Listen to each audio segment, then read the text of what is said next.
Here we go again with the red theme now. Look, look. She looking over there, him over here. Look, look, look. Both of them. The red car.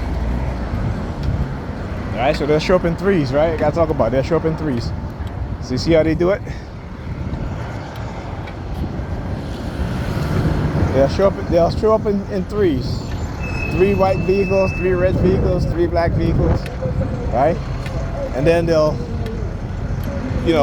do it sparingly, but then they'll come back again to the exact same thing.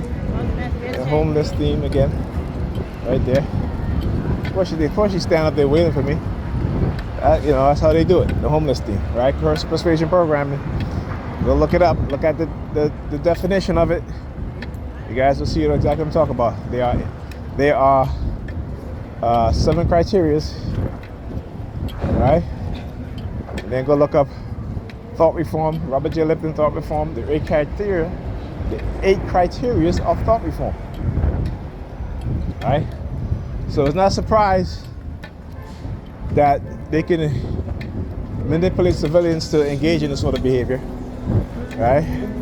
There was a show I just remember this too. There was a show I was watching.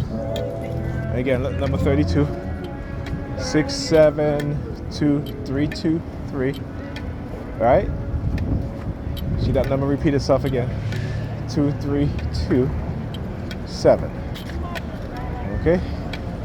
All right. Another one. Another one again. Another almost asking me for money.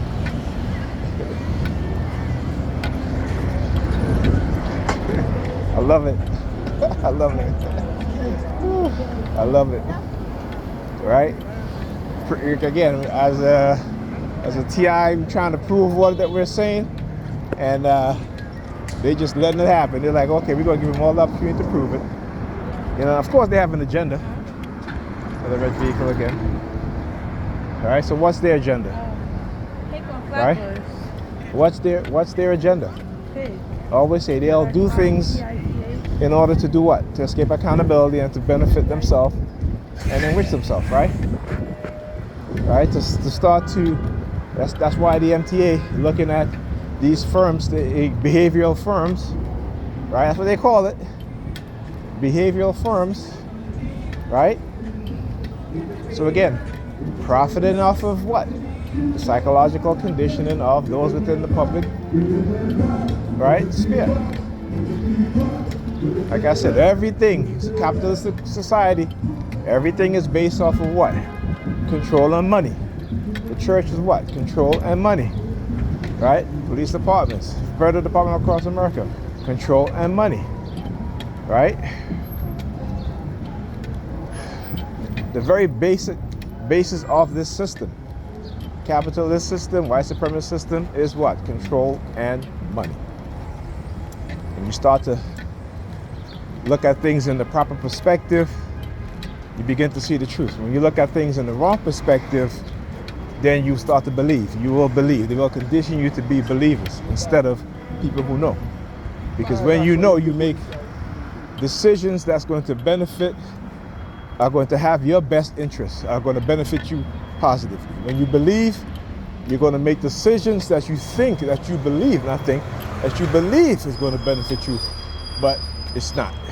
Because you're not looking at the real world outcomes, right? Because when you are faced with the real world outcomes, what do? You make excuses. You say, oh, God didn't want me to have it, so it's okay. Maybe next time, what have you. But if it keeps happening over and over and over, what happened? You blame the devil, right? Or the devil is at work today, or it wasn't meant for me. God's will, it wasn't meant for me, right? You understand what I'm saying? When you know, it's a difference. So when you know you go to a job interview and they discriminate against you, you can see, right? You can see the tactics, the type of question they're asking you, right? You can walk into a company and you can see, right? All white, not one black person in there, right? You'll leave there thinking that, I wasn't good enough, even though your credentials is probably better than 90% of the people working for that company, right? But because you're a believer, oh, well, you know, wasn't meant for me. God's will, you know. So you got to understand these things, you know. You got to open your mind, open your eyes, open your third eye, right? Decalcify your third eye. Open it up. Talk to you guys next video.